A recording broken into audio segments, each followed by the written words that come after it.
This is the inside of the Benimar Tessoro 481. If I firstly move to the main control panel, I can turn the 12 volt on by firstly pressing this button here, followed by this button here. Once we've done this, we can turn the water pump on and off just here. We need the water pump on so we can get water out of the taps, flush the toilet and fill the boiler if it's being drained down. Awning light on and off just here. And then buttons along the bottom mainly give us information. So this first one here will let us know the condition of the leisure battery. This one here will give us the condition of the vehicle battery. This button lets us know how much water is in the fresh tank. Whenever the grey water needs emptying, you will get a red flashing indicator next to the waste tank symbol just here. If your water level drops down into the red section, you will start getting a flashing amber light just here, letting you know that your water level is getting low. And you will also get red flashing indicators if any of the batteries are also low. To control the illumination of the screen, just hold this button down just here. As you can see, it works on a dimmer.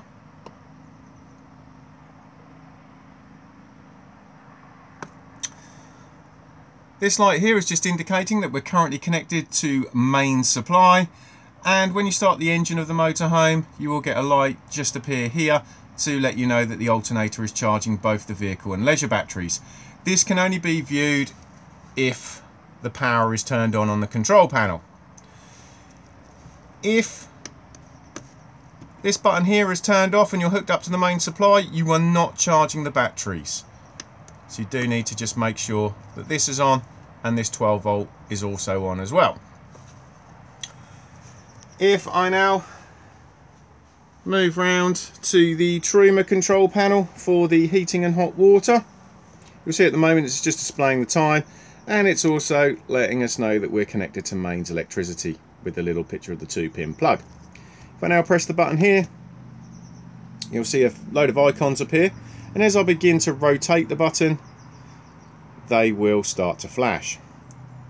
So if we start with the first icon just there, this is for your heating. So if I now click on it, heating is off, and all I now need to do is just rotate the button and pick whatever temperature I would like it to be inside the motorhome.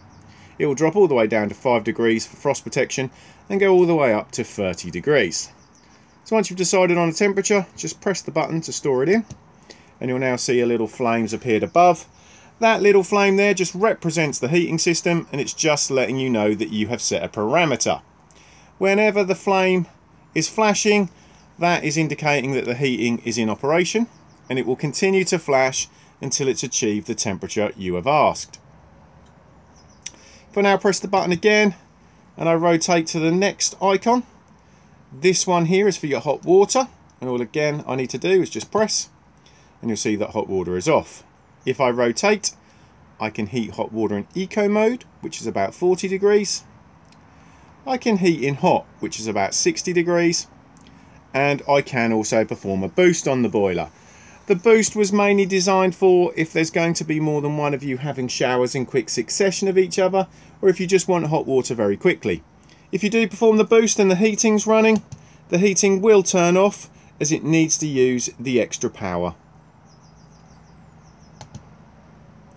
And again, the icon will continue to flash until it's achieved the temperature you have asked. So after heating and hot water, we then have power source. So currently, to do both heating and the hot water, I am using mains electricity at 2 kilowatts, and that's indicated by the 2 lightning strikes just up here.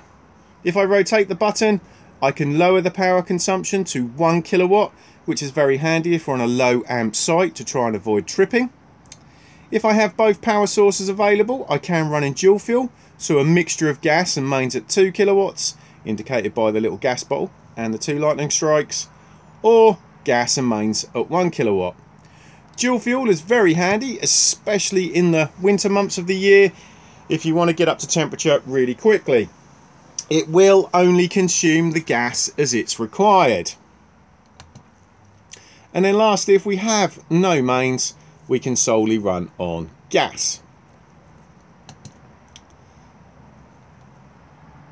Next we have the circulation fan for the heating system, so we can run in eco or high. And if I now turn off both hot water and the heating and return back to it, we can also use the fan to vent the motorhome on a warm day, and it has a fan speed of 1 to 10.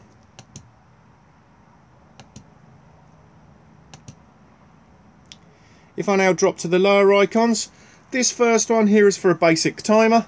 So if I now click on it, it will ask you when you would like the timer to begin, and then when you would like it to finish. And then once you've done that, you just decide what you would like on within that period.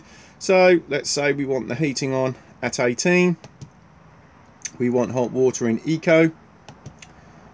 We want to be using dual fuel. And we'll leave the circulation fan in eco mode. Once you've done all this, literally timer off or timer on. If I now activate the timer, the icon will then come up in this corner just here, and then within that time period those settings would apply. If I now go back into it, I can now turn the timer back off, and when I go back into it, I can then alter it again.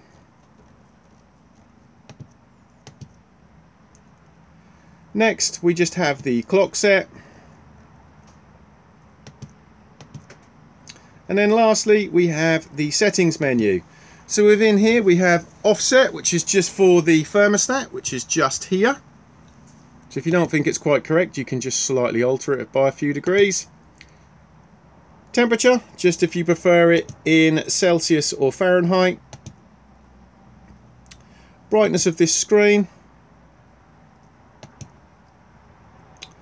12 or 24 hour clock.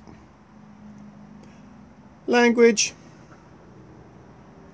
index, which is more for the technicians, it just lets them know what software it's running, and then lastly full factory reset. So from time to time these control panels will throw up error codes. They will usually be something relatively basic.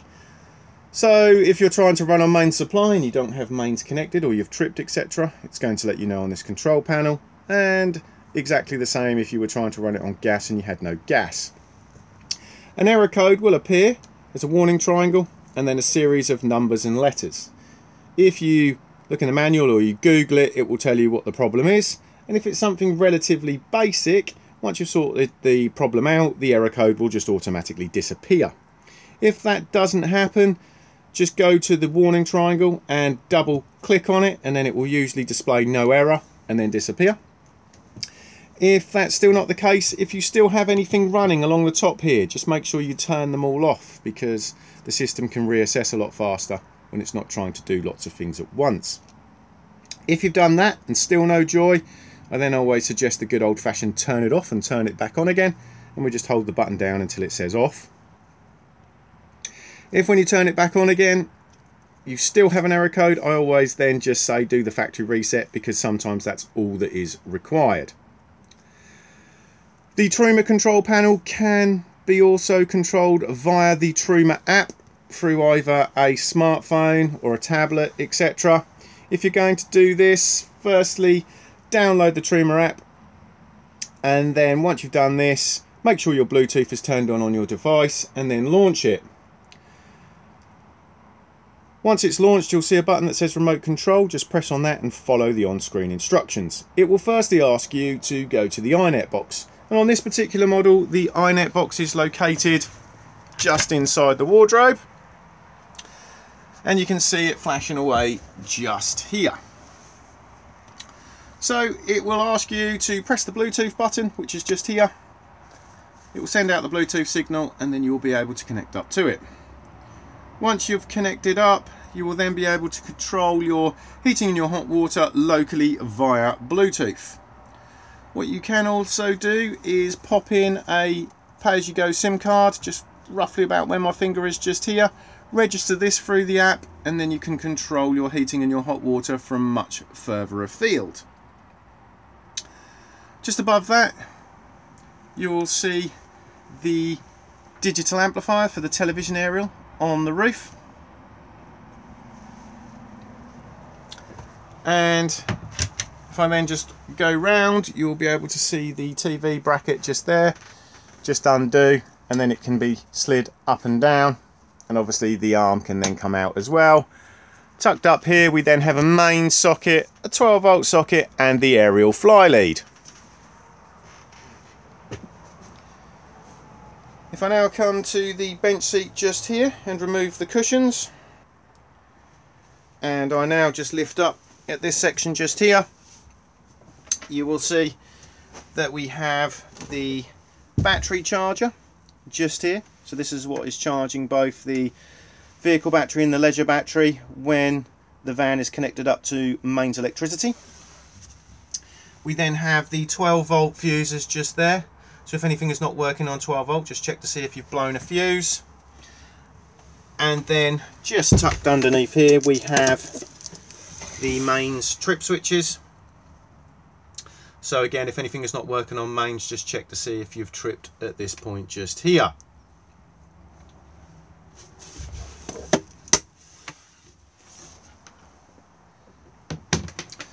Tucked just behind the driver's seat just here, you will find a switch.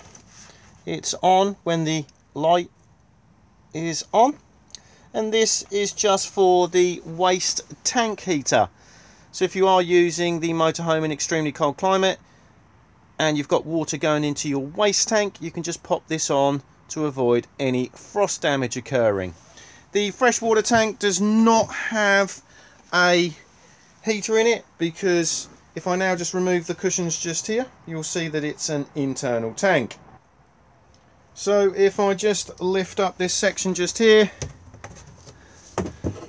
you will see we have the water pump just there, and then the fresh water tank, and we can gain access inside the fresh water tank just at this point just here, just by unscrewing the black cap.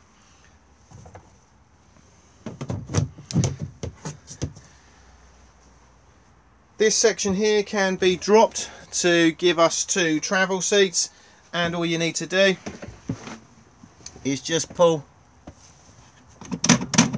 both of the black levers just here, and then it can be dropped down.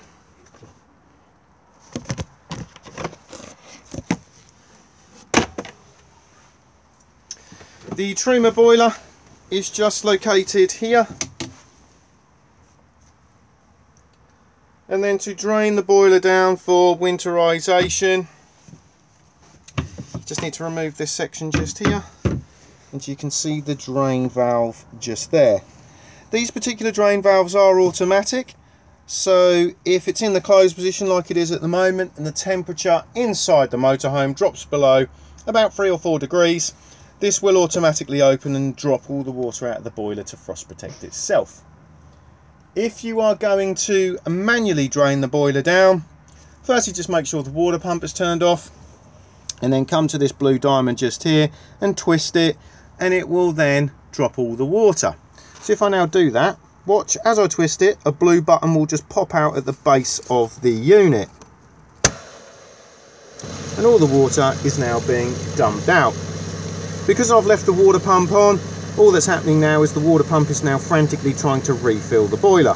So if I now just twist and push this back in, that's now reset, and the boiler will begin to refill itself, and then once it's refilled, the pump will then stop. If this auto drains, all that will happen is the blue button will just pop out at the base of the unit, and to reset it, all you need to do is push it back in. If you're pushing it back in and it's coming straight back out again, it's just too cold in the motorhome, and you will need to turn your heating on to generate some heat to allow it to reset. The only time we are touching this blue diamond is when we're manually draining the boiler down. I always suggest that if you are fully winterizing the motorhome, that once you've drained the boiler down at this point here, that you then also go around and open up all of the taps in the motorhome, because this will help release any airlocks in the system and help it drain down far more efficiently. When it comes to refilling the boiler, reclose all the taps, make sure this is fully closed, fill up the fresh water tank, turn on the water pump, and it will then begin to refill the boiler. Let the boiler refill for a few minutes and then begin opening the taps. They'll cough and splutter as they force the air out. Once they're running freely on both hot and cold, then reclose and the system will fully reprime itself. On this particular model of van, the flue for the boiler sits underneath a window. So if you are using gas to either do the heating or the hot water, this window here cannot be opened. You will see that there is a pressure switch just here. This will trigger if you open it, and it will automatically cut the boiler out to avoid any carbon monoxide poisoning.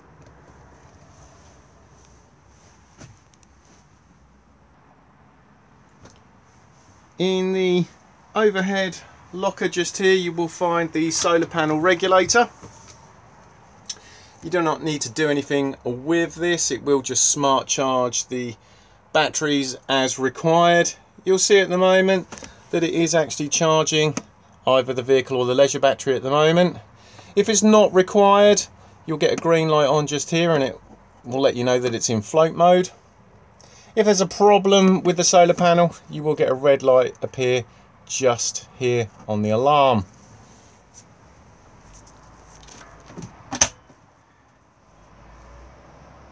We then have the extractor fan.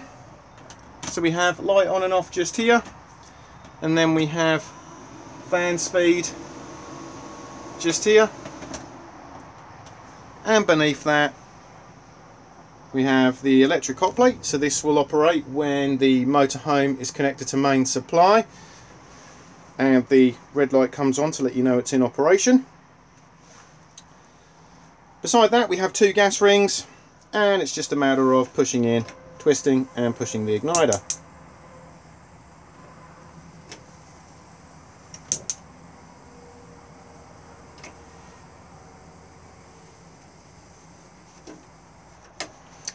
Beneath that is the oven and the grill. And again, if I now just push in to the left, this will fire up the oven.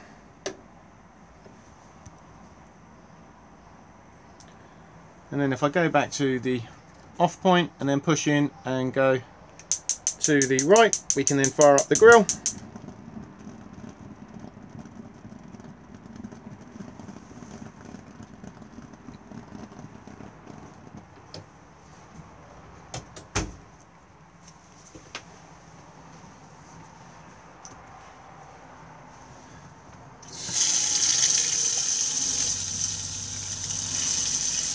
Sink just here, and then beneath the sink you've got the cutlery drawer, but also tucked just above that are the gas isolation taps for the motorhome. So we've got the fridge, heating and hot water, hob and cooker, and the barbecue point just here. They are all in the on position, and quite frankly they can stay like that. I always say if you do smell gas in the motorhome, go to the source and turn off the gas bottle.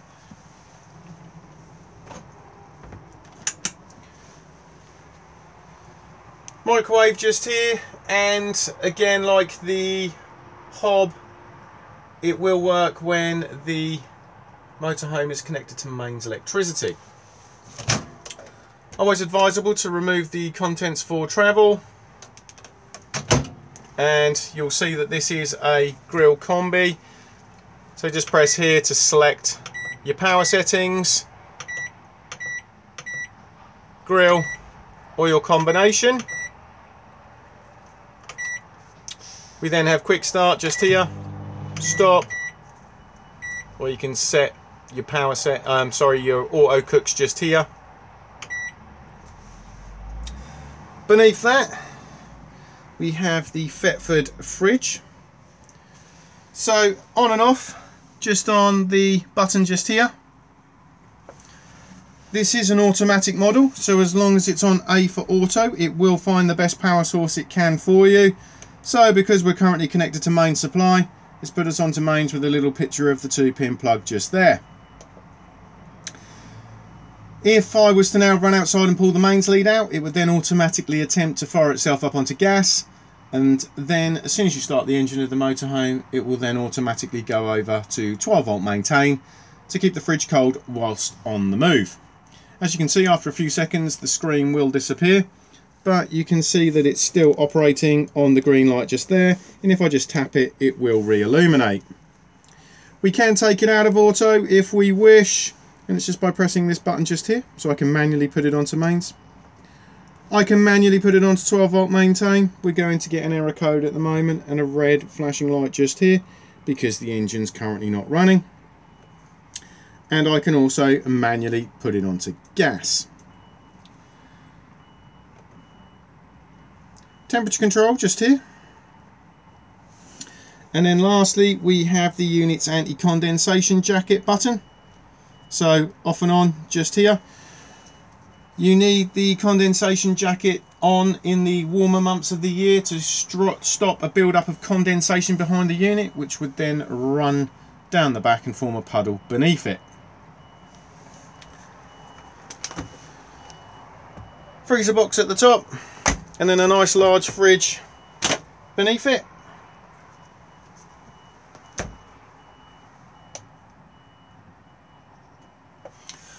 Above my head we have the Omnivent fan. To use this, firstly wind the roof vent open, and then we have a middle button to turn the unit on, and then we have arrows out for extraction and arrows in for cooling. Variable fan speed just by pressing.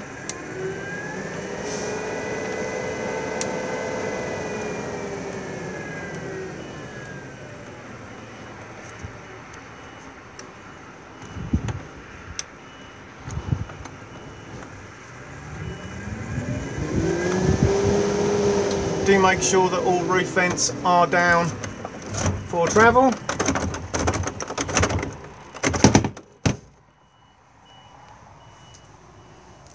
Beneath the wardrobe we have access to the storage point that can also be got to from the outside. And if I now move through into the washroom, you'll see that we have the shower cubicle just here. Do make sure that the shower screen is fully secure for travel. Basin just here. And then we have the Thetford toilet. So to open to the cassette, just slide the grey lever across. Push to flush just here. Level indicator for the cassette just here, so this will rotate round to red when the cassette needs emptying, and then close back up just here. If this has been left open and you try to remove the cassette from the outside, it will not come out, so if you do feel resistance, just make sure that nobody has left it open.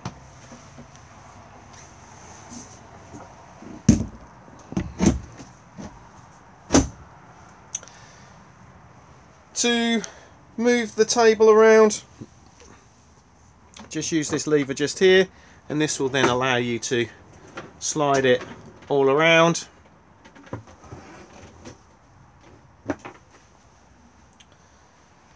The table can be lowered to allow the bed to fully drop all the way down to the lower position, and to also make the second bed. It lowers by using the key just here.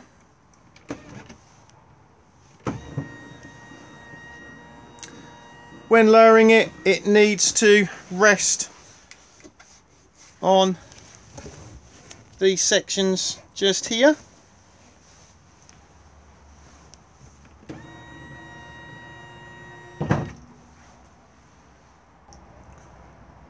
Once the table's lowered, you then need to also flap this part across just here, so it then just rests on this section just here.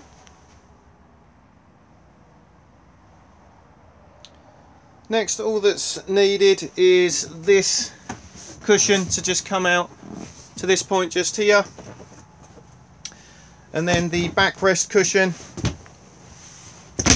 just drops into this point just here, and then as you can see we have a gap just here, and we then use the infill cushion that is found in the wardrobe. And now, as you can see, we have a very large double bed.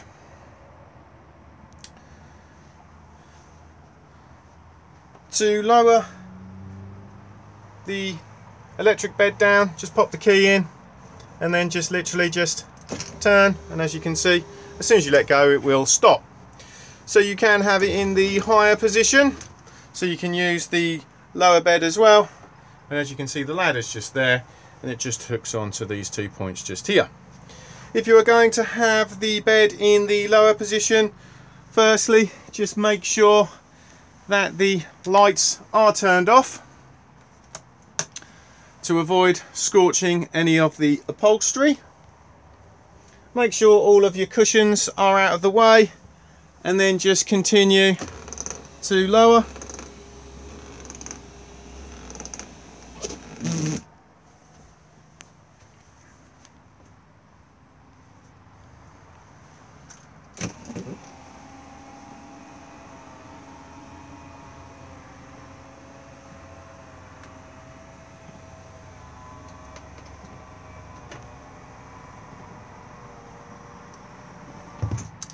If the bed was to malfunction, it can be manually wound up and down, and just behind this section just here there is a nut, and you have the winding tool just there.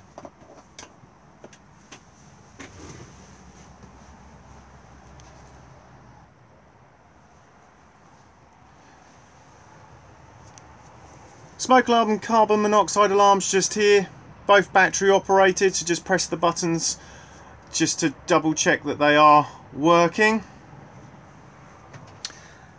And as you can see, both seats can rotate round, and they rotate round on the lever just here.